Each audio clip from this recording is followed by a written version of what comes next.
Welcome to this episode of the Love Living Local 315 podcast, where we shine a spotlight on people making a difference in our community. Today, we are excited to have Stephen Turnbull, the founder of T5 Insurance Services, join us to talk about taking that bold leap, rebranding from his family's existing business to create something uniquely his own.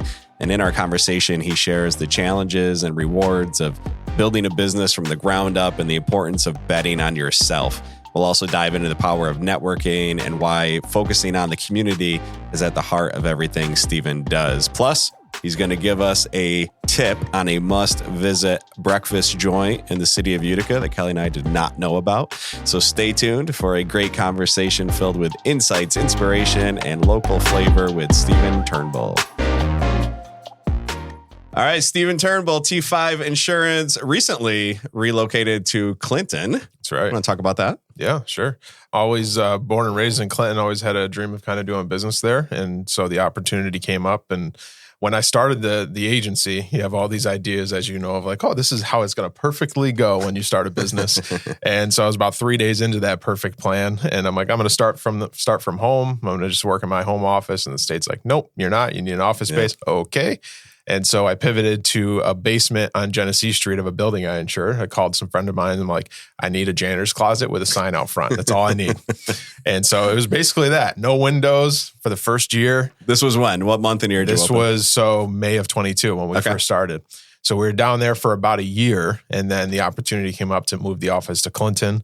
And so now we're on William Street, right in the village, which is nice. So walk right over to the farmer's market, and I gotta figure out a way to get the Utica coffee teleported right over, so I don't have to walk across the street. But it's dangerously close. But Utica coffee makes things happen. Oh yeah, I'm sure that whatever you need, they'll make happen. Yeah. So let's talk briefly. You probably recognize the name Turnbull from Turnbull Insurance because they've been doing business in the area since Abe Lincoln was shot. Yeah, pretty much. Literally. Quite literally. 1866 is when they started. So the 5 in T5 is Stephen is fifth generation of Turnbulls doing insurance in this market, but rebranding himself out on his own, starting from scratch, which is not an easy thing to do. I brought my wife in specifically today to talk about just how glorious and glamorous being married to a scratch agent is. It's tough. I give you a ton of credit. I mean, it is very difficult because you're putting in long hours. I'm sure your wife is super supportive, right? Only 3 months before our wedding, we did it too. So, oh my God. I say, if she didn't leave me then, I should be good now. Yeah, you'll be good. At least you're not doing it with kids. We had 2 kids when Scott, brought this on. But anyway.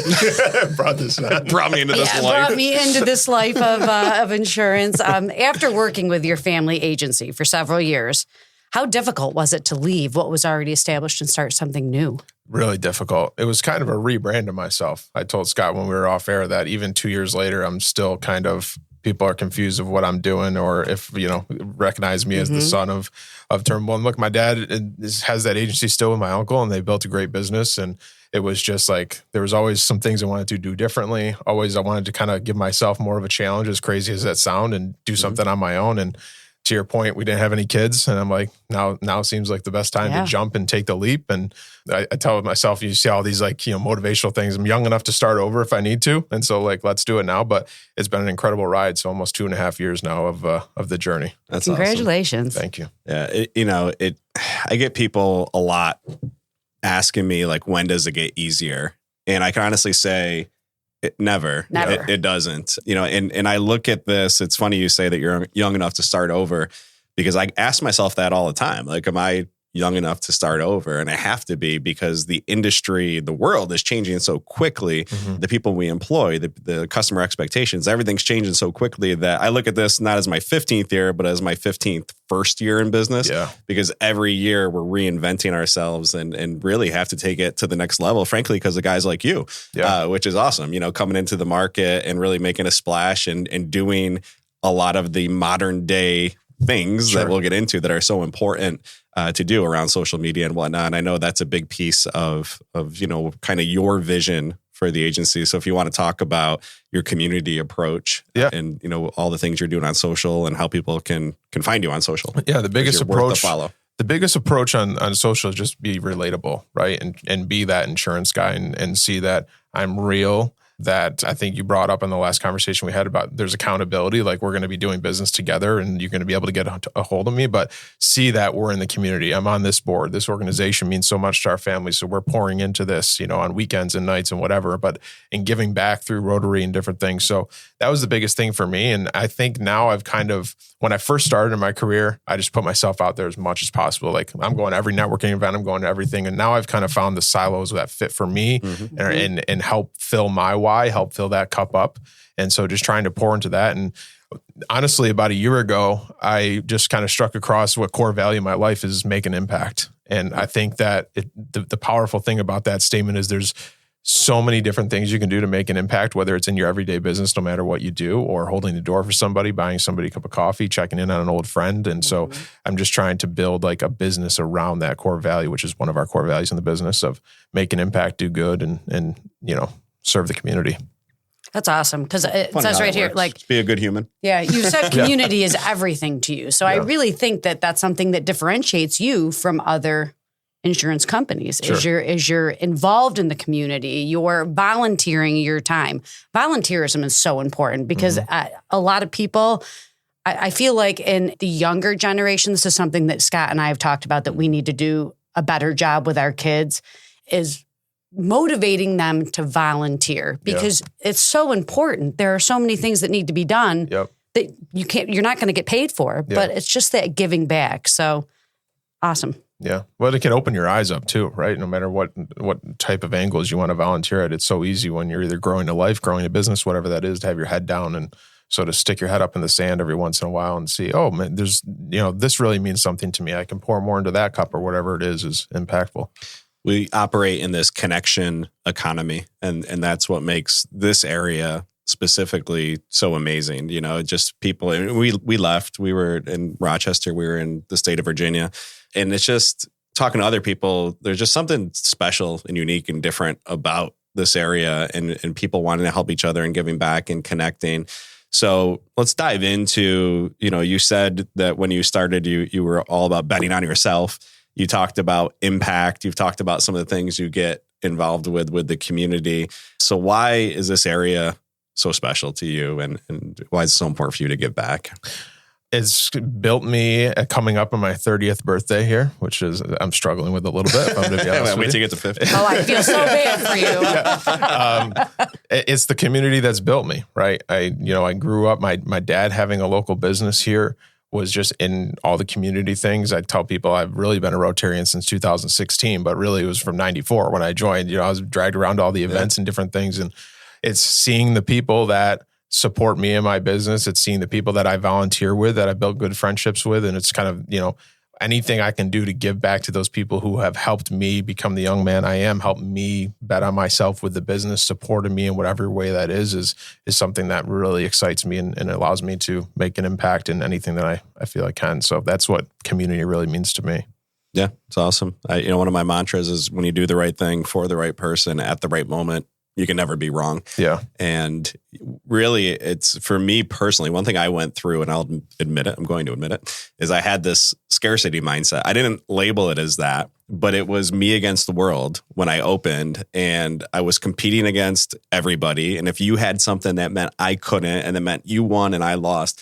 And really, there's been this shift in the past 7 or 8 years now to this abundance mindset, which gets a lot of play, that it's almost become cliche, but it's true that there is enough for all of us, right? And by us collaborating, we talked about this before, working together and having shared vision and mission, even with 2 separate companies, like we love this area and we love the people who are in it. And, if they're happier with you, then absolutely. If they're happier with me, absolutely, and we can help each other. Sure. So I guess, I don't even know if there's a question there, but really just the abundance mindset will serve you as you hit 30 and through your career, because those who always give will always have, and you're living that right now, and it will serve you well in the future. Yeah.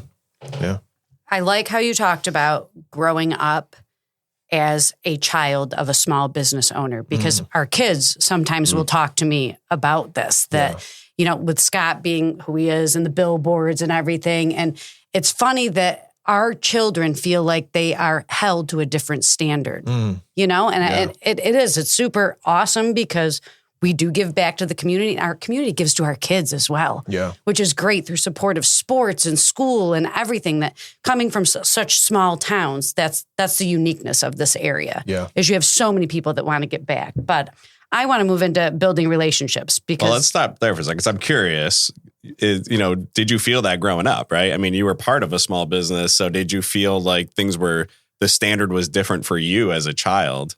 Yeah, I would say so. I think the powerful thing in that is you see firsthand the work that it takes, even at a young age. You know, dad may not be home for dinner that one night because he's doing this or doing that and doing that for the business, which translates to the family. I think those are things you just see as you grow up, right? But to the other point, dad was at all my hockey games. Dad was sponsoring my little league teams while I was growing up. And so those are what, like, for me, and we talked in a past conversation, was there any pressure to get into the insurance business? There was none. But for me, it was just kind of like, hey, this is what I want to do because I've seen what it's provided our life. I've seen what my dad's been able to do and like the community impact that he's made. And like, I mean, going to those Rotary events and all of those things at such a young age do so many things for a developing child. And I now realize that now. I look back at, they unfortunately don't do it anymore, but they did a global international study exchange with like professionals from around the country through Rotary. And by the time I was 15 or 16, I met probably 6 or 7 different groups of people from across the country through Rotary. And those, experiences are kind of what crafted me. So I think just seeing my dad do all of that, and then, you see the good and the bad and the sick days where you're in the back room in the office. And, it's those are kind of what morphed me into the community impact person that I want to be. Yeah, I love it. And that's something that I try to do with our kids is share the bad, right? Because frankly, they don't remember. They were young. Jenna wasn't even born, right? And so now they're kind of experiencing the fruits of the labor, and we talked before about it must be nice. And at certain times it's very nice for them, but we have to remind them that it was pretty ugly. Yeah. For a while. That's a good word to use. Sleepless nights and just taking money off a line of credit to pay this credit card and just juggling and wondering how you're going to make payroll. And so really showing the warts is so important for the kids. But I think in the messaging too with that is just being transparent of like the journey. I've tried to do that a lot on the social media of like, man, I got kicked today. This was a tough day and here's why. Or, hey, we had this last month was fantastic. And I did a video of like, hey, we had a fantastic month. Thanks for supporting our business. Like, this is what it means to us. And so just kind of telling that story and documenting that has been an interesting side of what I didn't expect to be doing from the side of like marketing the business and just showing what we're doing. People want humans, and those are some of my favorite posts that you do, frankly, is when you're like, man, today was rough. Who else had a rough day? Right. Like, this is what I went through, and it just humanizes. It's a good thing I didn't have social media when all this was going on, and I've got 2 kids in diapers, and he's working late nights, all day long. And I'm like, oh my gosh, how am I going to do this? You could have been a TikTok star though, back in 2009, like 2 cigarettes in hand with whiskey. I never smoked. And I'm just wife of a new agent. A lot of endorsements there. Oh my gosh. All right, let's talk about connections. All right, let's talk about connections and relationships and stuff. And so you emphasize the importance of relationships and connections in business and in your personal life. A good example of this, I'm going to tell the story real quick and then I'm going to let you talk about it. Scott and I went for a walk on, what was it? Sunday morning? I think it was Sunday morning. No, it was Monday. It was Labor Day. It was Monday morning that we went for a walk. And we were gone for 45 minutes. And in those 45 minutes, 3 people had stopped Scott and asked him questions about different things, whether it's a roof or when is punt passing kick for Kiwanis. And so he's like mentally I'm like, we went for a walk and you have just added 3 things to your list. Yeah. So, I mean, it's definitely awesome to have those personal relationships with your clients and your businesses, but at the same time, it can be challenging because you do have that personal connection. So what advice would you give others on how to build and maintain meaningful connections with community and people in it? Number 1, show up. And there's no more awkward, nerve-wracking feeling than showing up to like a networking event of 100, 150 people that you don't know anybody, and you're the new guy that walks in and start with the first person at the door, shake their hand and have the conversation. But we talked in a past conversation of like, I can go back to the first networking event that I ever went to and draw a path of the relationships that person introduced me to this person, and that went to the next event the next month, introduced me to this person. So you can't do any of it without showing up. And that's been the coolest part is kind of realizing like you can be the connector of people. And we were talking in the past, like, hey, I get all the time. Do you know an electrician? Do you know a plumber? And like, I've never put out there like, hey, I know a plumber, so let me know if you ever need one. But I think people see when you're at the networking events and you own your own business, you may have these connections to help people connect with people. And that's a referral from like, hey, you're going to trust if I send you Joe, that's a plumber, that Joe's the right person. And people are looking for that validation. And so, but again, there's downsides to that, as you say, like it's all the time, or it's, late calls of having dinner and like, hey, I really need this, whatever it might be. So there's definitely a balance in it. But from an advice standpoint, you just have to show up. You have to make the connections, because when you walk into that networking room of 100 people, probably 80 people are in your same boat of don't know anybody here. Should I go talk to this person? Hey, there's Bob. I've always wanted to introduce myself to Bob, but I'm nervous about it. You just got to show up and do it. All right, let's talk about the future. So you're 2 years into this thing. It's you and one team member right now, right? And so what's the short-term goal? What's the long-term vision? Long-term vision is just build a team of great people. I just want to build a thriving team that of people who like to win, that help us live their best lives personally, professionally, make an impact in whatever they want to do. That's the long-term vision. So whether that team be great people of 10 or 50, I haven't really solidified that yet. We'll see once the gray hairs start coming in, which is probably soon now. But back to the kids. That's been the big thing for me is like I guess twofold: build a great team of people that can fulfill their best lives, but also build an agency and a business that can help me make an impact in the different things that I want to do within the community, and let that kind of be the vehicle for that. So that is definitely a very difficult transition. Yeah. And I remember that because, Scott is a type A, and I'm sure that you are a type A. Many entrepreneurs and business owners are type A, and they have checklists and strategies on how they do things. And to be able to turn that and then find people that share that same vision, or that you can lead. Yeah. Like right now you're putting in the work, and even Scott, Scott's very fortunate. He still has one person primarily downstairs that was with him day one. That connection and that relationship has been great. And they work so well together that is a challenging thing to do, is to find people that share that same vision and that you can sort of not morph, but Actually, to that point, so it's myself and one other team member. We're going to be bringing the third person on in about a month. And I haven't posted any job offers, haven't posted anything on Indeed. I've just been for the last 3 months looking for the right person. And my objective is I want to find the right person to get on the bus, and then I'll find what seat fits them best. And so you go back to the network and the relationships. I've been just telling everybody, hey, if you know anybody looking for a change, we're looking for somebody in this type of role. And that's how we got this opportunity and had this conversation and going to actually make the job offer, the final job offer today. But the focus was, how do we find the right person that wants to embody our core values, wants to make an impact, wants to live a fulfilling life, all these great things that we can buy into the culture and what we want to build. The social proof is so important. And we think in terms of customers and acquisition and growing the business, but I can tell you firsthand, talent acquisition is so important. They're checking you out on social. They're watching your YouTube videos and listening to the podcast. They want to be a part of something special. This next generation, especially, it's not money like it was with us. It's they want their work to be impactful, which you've mentioned, meaningful. They want to be seen. They want to be heard. They want to know that their work is significant, and they want to be a part of something fun, like a fun culture.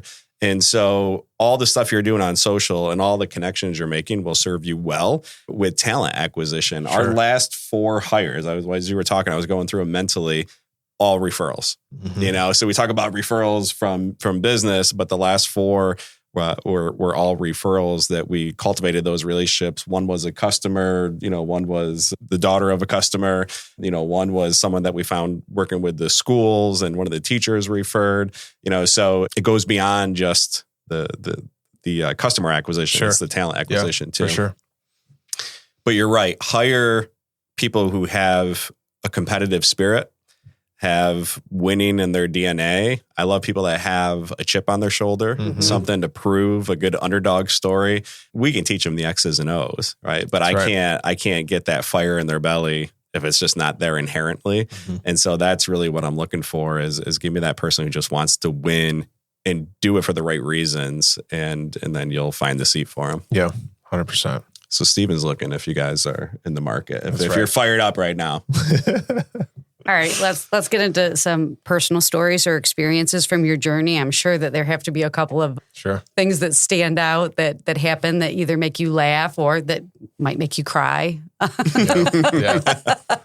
Man, I would say the biggest personal thing was the transition to the business. I always thought that the family business was going to be for me, and then, like I said, I just decided I wanted to do something different. And there's a lot to be said about sitting down with your soon-to-be wife 3 months ahead of time and very transparently saying, I probably won't have an income for at least a year.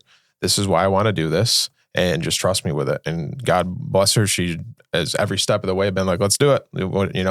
I tell people, I think maybe to a point, if I'm like, let's jump off this bridge and here's why it's a good idea, she might jump with me. So she might you're be a salesman. I might be able to pull that one off. Lead with the benefits. Yeah, why it will be important for her to do that. Exactly. But without that support, it's a very lonely place. And you both can extremely relate with that. And I think people don't realize it unless they do it. But starting a business of any kind, it's a very lonely place. You're doubting yourself. I mean, still to this day, only 2.5 years, it's still like, is this really what I should be doing? Like, I went to bed with those thoughts last night. So, I mean, it's not going to get, you're not going to get rid of that. But there are benefits to seeing the reap the reward, hearing the client stories early on, or people. I was telling Scott earlier, like my first name has now become T5. People, I'll be walking down the street, and people yell T5. I'm like, that's kind of cool. At least something's sticking. Cool. So like just trying to do that, but without the support, man, it's hard, and it's every day. You got to wait, whether you want to show up or not. There's nobody to call in sick to. That's the whether you are sick or you just don't want to do it. There's nobody to call in sick to. So just continuing to, discipline is the biggest thing. Just continuing to put the reps in each and every day to make it happen and keep those bigger visions in mind. Yeah. That's the biggest thing. Showing up every day. It's funny. We'll be sitting on our porch or whatever, and Scott will have his computer, or even his phone. I mean, a lot of people can just work from their phone. Yeah. People will walk by, oh, you're not working today? I'm like, he's working right now. Yeah. Work every day. Every day. For 15 years, just different office locations. And even when you don't have the computer in front of you, I'm sure that your mind is constantly going. I was just going to bring that up. If you didn't, even if you're not working, you're working. It's the hardest part. You see something, you could be on vacation, drive by an insurance bill. That's a great idea. Like, how can we do? You just think of all these different marketing things. Or did I do that for that client that wanted me to do that? Or it's just that's a big struggle. So what do you do to turn your mind off from business here in our area? What's something you enjoy doing to take your mind off the business and sort of relax and have fun? We got a place on the St. Lawrence River, so that's a really peaceful place for us. It's been a family camp for a while, and I actually just changed my phone service from T-Mobile to Spectrum, and Spectrum is really bad up there, which is really nice. You get there you service. Go. What you don't know, right? I love the plug for the poor quality of service. You have poor quality in the North Country. And they're going to overcharge you. Yeah, exactly. Yeah. So that's been a good thing, but I think just being intentional with that. We have a really good group of friends. So just being intentional with like, all right, you're off today. This is what you have to do. I think you have to, as an entrepreneur, especially in the early stages, you have to schedule that stuff in just as much as you schedule in the work stuff. Yep. So, hey, Wednesday nights are date nights. This is date night. This is what that's for. Saturday we're going out with friends, scheduling that in. But to be honest, I'm not very good at it. It's very difficult.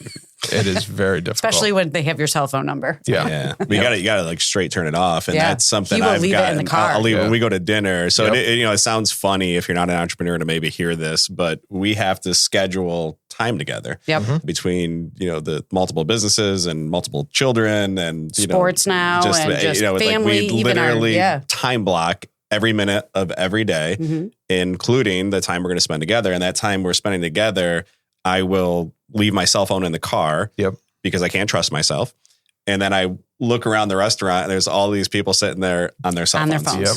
And it's so wild. But I'm with you. I can't turn it off either. It was 2 years ago, I decided to do a 3-week sabbatical, if you will. We didn't go anywhere. We had a little camp up on Hinckley, and we went up there, and I wrote a blog about it, about how I just had massive anxiety sitting in a hammock in the middle of the woods with nothing to do, cell phone off, computer off, committing to just disconnecting. And I could not do it. I couldn't turn it off. I was like, my heart was racing, and here I am in this hammock. He built a rock wall. That's what he did. Yeah, but it's hard, and so really I've shifted from this work-life balance mindset to work-life integration. And we talk about this with the kids too. Like we involve the kids with what we do. And so it's really this idea that if you truly love what you do, then why do you need to stop working? I fought against it forever that, like, you should shut it off. And that there's a book called The Power of Full Engagement that says whatever you're doing, do it 100%. When you're at work, 100%, don't think about family. When you're with a family, don't think about work. And it's like, yeah, but that doesn't work for everyone. It doesn't work for me. And going back to the supportive partner or spouse, I just can't speak to that enough. If someone is out there thinking about starting a business, it's easy on paper. You talked about that before, right? When they got 3 days in, you're like, oh shit, I'm going to throw my whole business plan away because reality is different than on paper. You have to have very honest conversations with your partner about what this is going to look like and what it's going to take. And more importantly, the goal, the long-term goal and the why behind it, because there are a lot of rough days. And, you talk about sitting down with Michaela and, we were in Boston Spa when we went to the seminar on how to become an agent. And we talk a lot. I talk a lot. Right. And so we were from Boston Spa to Amsterdam, about 40 minutes. Neither of us said a word. I didn't say anything to him. And we hit the throughway in Amsterdam and she looks at me and she goes, "You're going to do this, aren't you?" I'm like, "Absolutely." He was like waiting for me. Like he was waiting for me. I feel like to give you permission or just to say, okay, or it's so you've got wild. And again, I applaud you for so many things, but you've got the relationship piece down, right? With the communication and the understanding. You've gotten through those first couple of years, which are so difficult. You're doing all these things on social and the podcast and making a difference in the community, making an impact. So kudos to you, man. Appreciate it. Thank you very much. Let's talk about local stuff. What do you like to do around here? You mentioned St. Lawrence, but what are some shout outs? You've got this robust network.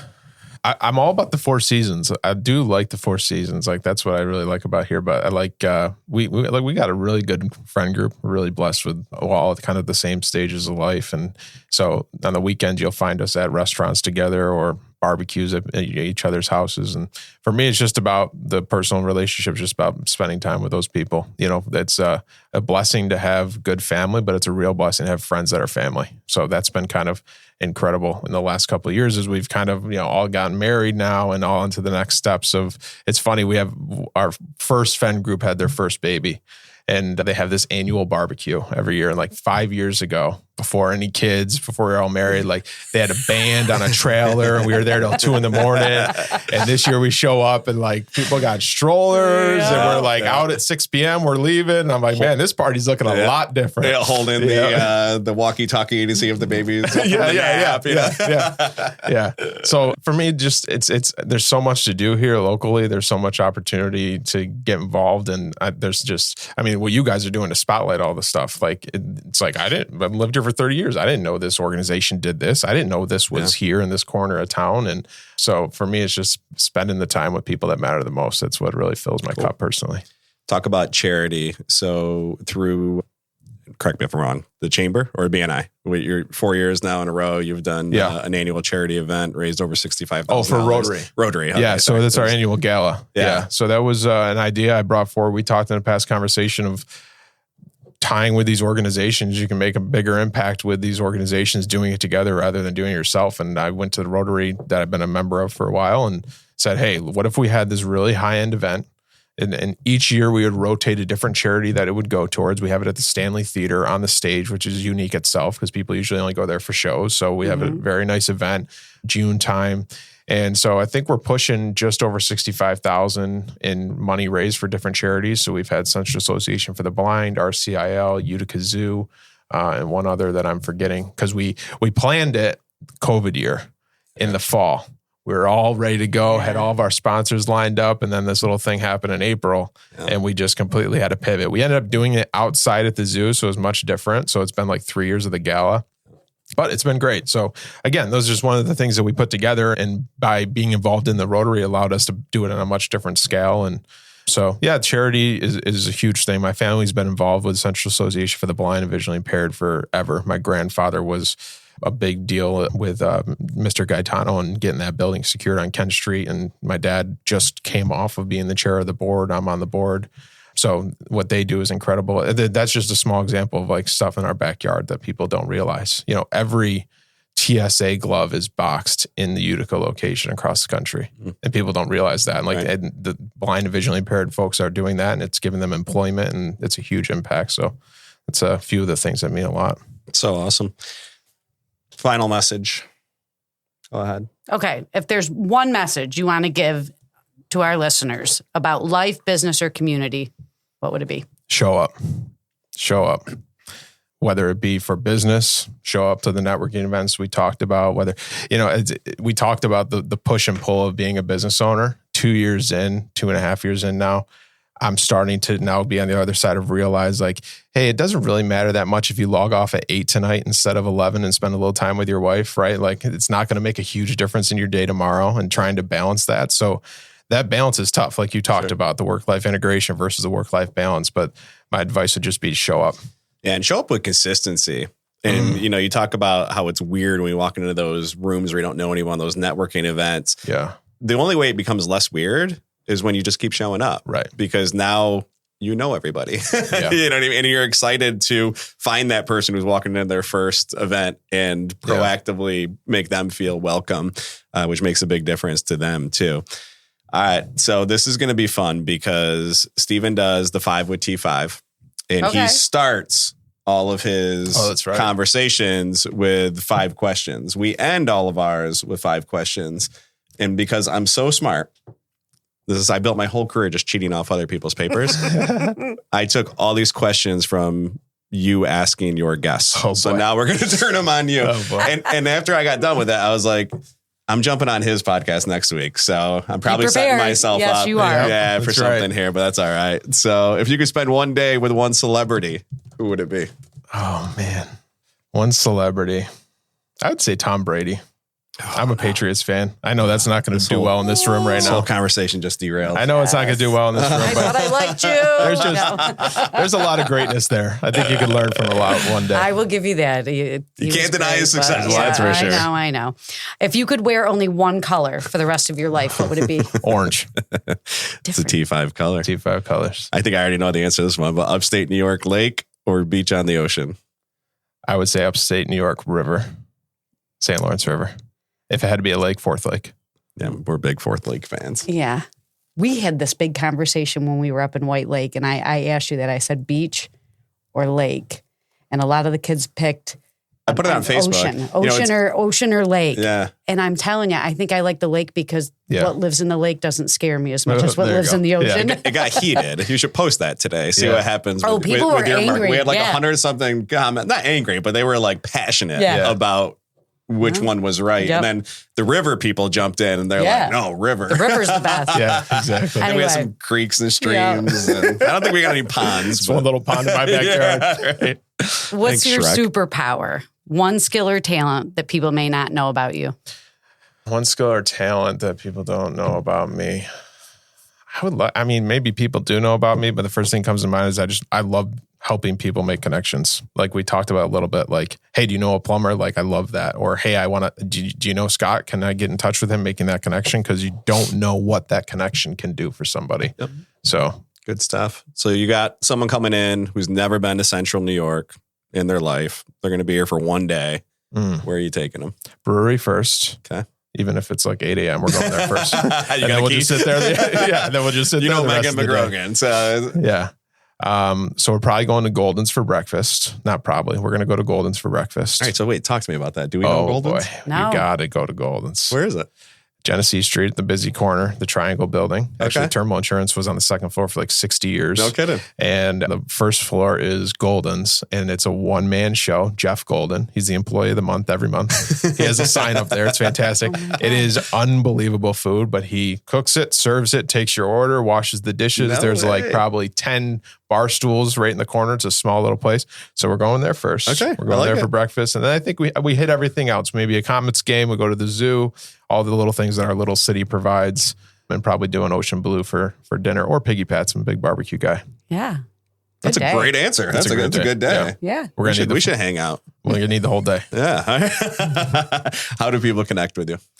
Social media is probably the best. Facebook, Instagram, LinkedIn, and our YouTube channel. This is where we put most of the stuff out. So that'd probably be the best place to be. Yeah. So Jay will put it in the show notes, but I'd encourage you to follow, do whatever you need to do to follow Stephen. He's putting a lot of positivity out into our area, the world really, but our area specifically, doing incredible things with the insurance agency and doing them most importantly for the right reasons. So awesome job. And thanks for coming in, man. Well, if I might real quick, thank you guys for doing this, because it has been amazing to watch the journey of it. And I have the 502T5 podcast. We have an insurance podcast too. And sometimes in the insurance world, you hear, oh, it's another podcast. It's another this and that. I love the fact of podcasting. Everybody has a story, but it can be relatable, right? So if you have just one episode that hits a right string with somebody and can change their life in whatever way you don't know about, that's so powerful. So thank you guys both for what you're doing. Thank you. Thank you. Thank you for tuning in to another episode of Love Living Local. As you know, we do not run ads. Our only mission is to shine a spotlight on amazing people doing amazing things here in our local community. If you'd like to support us with this mission, we have 3 ways you can help. You can share our content on social, subscribe or follow the show on your favorite podcast platform, and you can visit our lovelivinglocals315.com website to stay up to date with everything happening in Central New York.